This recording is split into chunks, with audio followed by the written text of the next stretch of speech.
দর্শক সকলকে বাংলা52news.com এর পক্ষ থেকে শুভেচ্ছা জানাচ্ছি। আমি রণবীর চন্দ্র রায়। আমি আছি একটি শিমুল গাছের নিচে। এই গাছটি প্রায় 500 বছরের পুরনো। শুনতে অবাক লাগলেও এটাই সত্যি। এই গাছটি রয়েছে কুড়িগ্রাম জেলার সীমান্ত ঘেঁষা উপজেলা ফুলবাড়ী উপজেলার কুটিচন্দ্রখানায় অবস্থিত।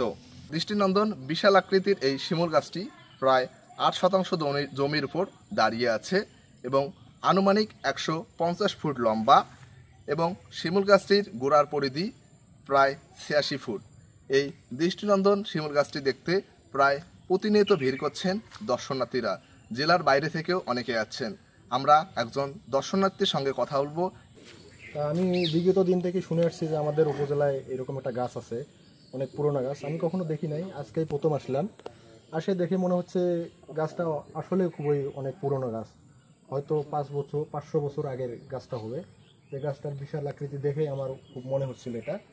কিন্তু একটাই অসুবিধা, এই গাছটা আসার যে রাস্তাটা এটা এখনও গ্রাম অঞ্চলে অতটা সংস্কার হয় নাই, আর গাছটাও একটু জঙ্গলের ঝোপঝাড়ের দিকে পড়ে আছে।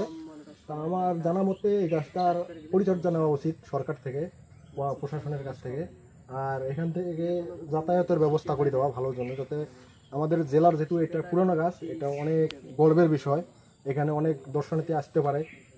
সেজন্য আমি বলতেছি আমার দিক থেকে এটা আসার রাস্তা করলে খুব ভালো হয়। ধন্যবাদ। দর্শক শুনলেন একজন দর্শনার্থীর কথা।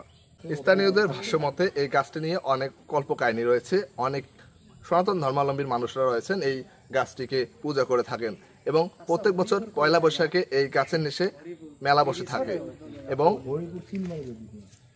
এবং বসন্তকালে এই গাছটি যখন ফুলে ফুলে সৌন্দর্য ছড়ায় তখন অনেকেই আসেন এই গাছটি দেখতে।